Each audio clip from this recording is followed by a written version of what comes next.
Hey guys, I am Pixel Dan, and today we are going to be taking a look at the Masterverse He-Man as he appears in the Netflix He-Man and the Masters of the Universe CG cartoon animation. That show for kids. That show for kids that's actually a lot of fun, and I was excited to see these guys brought to the collector line. There is a kids line out there, it's very basic, so I thought it'd be really cool to see these guys with some more details and maybe some more articulation. The designs are really over the top, right? Because they got just these giant bodies and these smaller heads, so I am really interested to see how this guy holds up. Also, his sword is massive, but that's how it is in the show as well. But I'm still excited to get this guy, and I'm excited to open him up and just see how he works as a toy. The side of the packaging has some artwork of the character as he appears in the show, as well as on the back with him standing in front of Castle Grayskull in the background. We've got our cross-sell down here of the other characters. Gorgeous packaging with artwork that fits right in with the rest of the line. So let's go and get this guy opened up, and we will see what this new He-Man is all about. Alright, we got our CGI He-Man outside of the box. I want to start with the measurements because as you can see, he is shy of 7 inches tall, which actually makes him a bit shorter than the standard figures in the Masterverse line. However, width-wise, I mean, look at this dude. He's almost a full 5 inches across because of that big, bulky upper body. Now, this, of course, is all because this is the way the characters are modeled in the animation. So that really makes this unique because it doesn't utilize the same buck that a lot of the figures in the line do. This is full on trying to mimic the way the characters are animated, and I do appreciate that. In fact, I would like to see more of this. I mean, wouldn't it be cool to get a 2002 He-Man that looks more like the animated version from Mike Young Productions? Stuff like that is pretty cool to see, and I like it when toy companies do this with their toy lines. Now, I guess that really means it's going to be up to you if you like this or not, based on if you like the way these characters look in the new show, because it is an interesting look with the huge upper bodies, the smaller legs, the tiny heads, and I will say that that is going to play into the overall feel of this figure as well. Before I get into that, I do want to talk about the overall look, because I will say he looks fantastic. I feel like he jumped right out of the animation with this.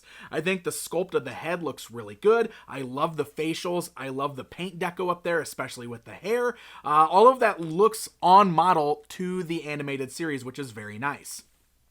The bodysuit that he has on underneath, I mean, this is actually just molded on, but it's got a texture to it, which makes it look like an actual bodysuit that he's wearing underneath his classic He-Man harness. That's just one of those things with the design of this new series. But you can see, like, that is still kind of like the traditional gray He-Man harness, though he does have this new HM logo that also looks like the large sword that he carries right there on the torso. We got the yellowish, almost snake-like design on the belt, but that is supposed to be like the King Grayskull logo there on the belt. I do like all of the extra paint deco you've seen on the wrist bracers and everything, as well as down here on the boots. It looks nice and clean, and that is one area where this is definitely an improvement over the basic 5-inch line, is we have a lot more paint deco going on here. A lot more of those details are highlighted, which is really nice. So, articulation-wise, let's talk about that, because it is going to be a little different because of his bulk and his weird overall size and design.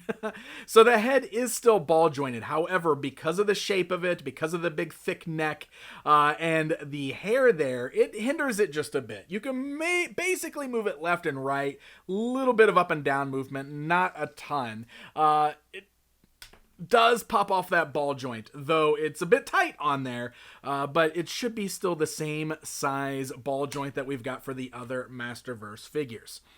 I will say that putting this head on a standard Masterverse He-Man body makes for some kind of hilarious results, especially when you put one of those heads on this He-Man body. But man, like, the CGI head on a standard body is totally giving me Disney vibes. I mean, does this look like Disney's Hercules to anybody else? Because that's totally what I'm feeling here. We got these big ball joints at the shoulder, so the arms can go outwards, forwards, backwards. We got swivels at that bicep, very weird looking bicep there. We do have double joints at the elbows, though again, because of the big bulky nature of the arms, movement is going to be slightly hindered there. You're not going to be able to get it, even with the double joints, he still isn't going to be able to bend his arm upwards as much as you might like.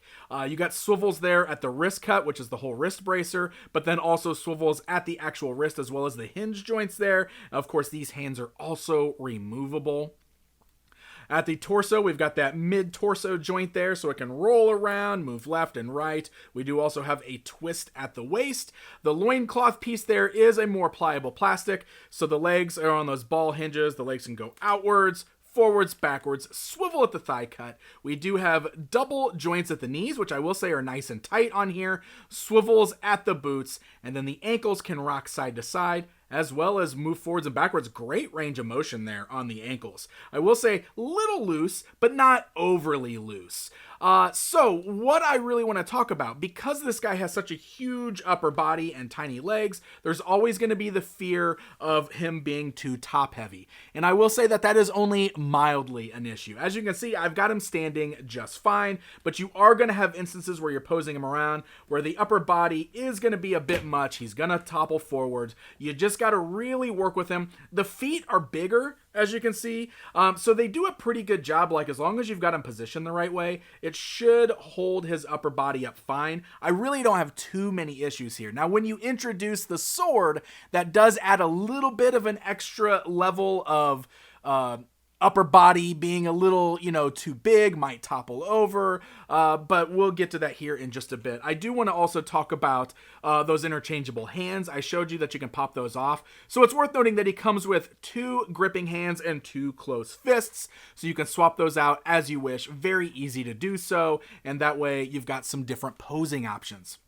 So this is the power sword, and it is massive. This is the way it was presented in the series. Reminds me a lot of the oversized one from the 2002 line as well, but it is its own brand new design. This is another place where it being at the larger scale benefits it, because it does have a pretty nice paint deco.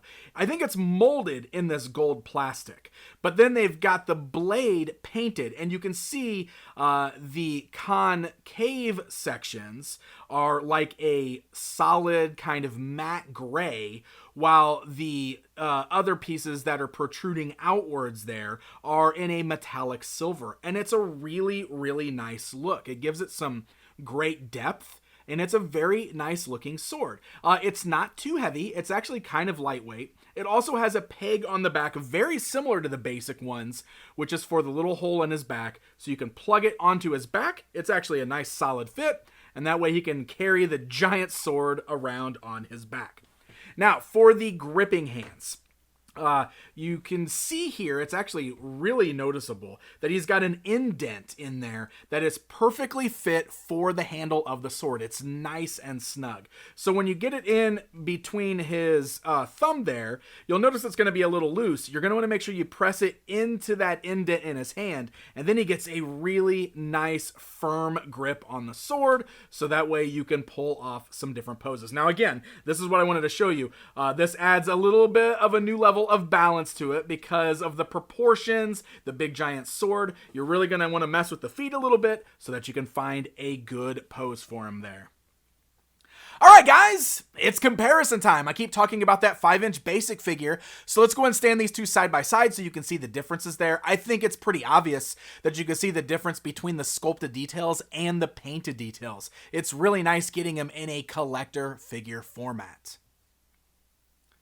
And with that said, I also want to show them alongside the other Masterverse He-Man figures that we've received in this line. It's really interesting to see how many variants of He-Man they've already given us, but all of them seem so different from one another. But this guy absolutely stands out as the most difference from the batch. In fact, if you just found this figure alone, it would be hard to piece him as part of the Masterverse line. He stands out that much. And I think that's one of those things that makes him cool, but also is going to make him different enough that some people may not want this guy in their collection. I think it really depends on how you feel about this particular series and the designs. The designs were off-putting to me at first, but I came to really enjoy the show, and therefore I like getting versions of these guys in the Masterverse line. I like getting more collectible versions of these characters. I would love it if we could get the whole roster from this show in this format, but I really don't foresee that happening. I don't know if it's popular enough to warrant that, and I can admit that I'm probably in the minority of even liking this show and these designs, but it is a lot of fun, and I like this figure. It's a bit weird, it's a bit wonky, but he looks good. He looks like the animation. So this guy is hitting store shelves right now. I ordered mine through BigBadToyStore.com, where you should be able to find them in stock as of the recording of this video. So thank you guys so very much for watching, and until next time.